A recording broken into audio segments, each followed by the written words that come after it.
Nós já estamos quase na etapa de conclusão. O professor Brito deve fazer uso da palavra agora, ainda com a mesa constituída dessa forma.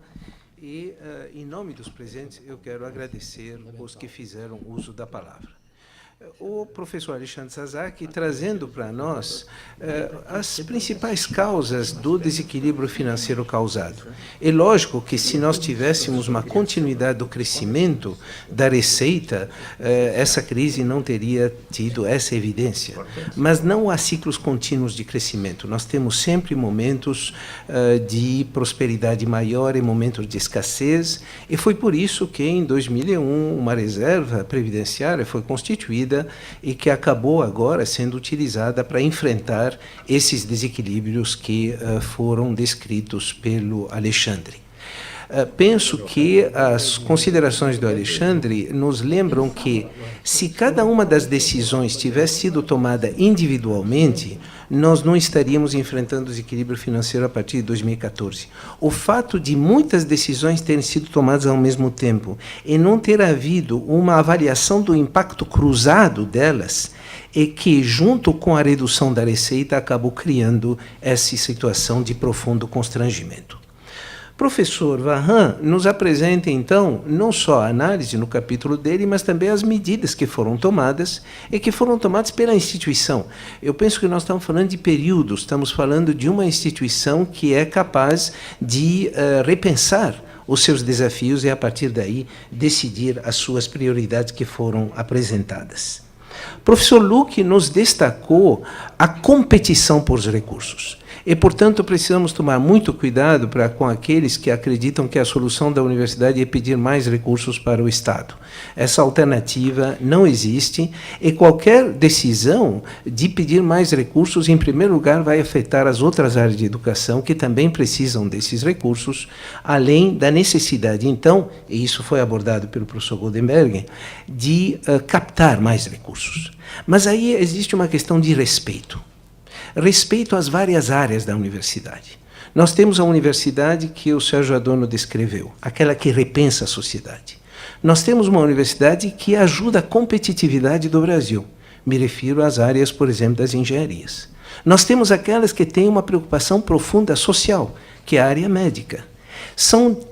É a mesma universidade, mas com áreas distintas. Se essas áreas não se respeitam, a busca de recursos nas especificidades das áreas fica muito mais difícil. E querer determinar que uma vai determinar seus padrões às outras torna muito mais difícil essa captação descentralizada. Eu me permitiria não chamar de periférico, porque na nossa universidade o centro está em toda parte, e, portanto, cada faculdade está no centro da universidade. E talvez a reitoria deveria ser o centro mais discreto de todos. Ela é a viabilizadora das iniciativas das áreas do conhecimento. E, a partir daí, dando a ela o apoio necessário e equilibrando, porque elas são distintas, uma em relação às outras. Umas precisam de mais apoio, outras menos. Umas têm mais lideranças, outras precisam ser desenvolvidas. E o exemplo do Instituto de Estudos Avançados é o exemplo de uma iniciativa da administração central, mas que, a partir do nascimento dessa nova unidade, ela passa a ter a sua vida própria. Nina Ranieri nos traz o tema da profissionalização, e me parece que esse é um tema importante.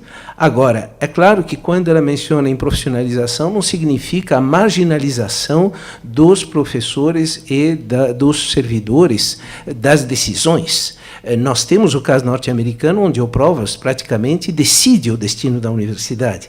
Eu não acredito que, na nossa universidade pública, o professor vai ficar marginalizado. Mas ela tem toda a razão que certas atividades devem ser profissionalizadas, porque, diante da complexidade e volume de recursos, é preciso que tenhamos profissionais altamente competentes para lidar com essa magnitude da instituição.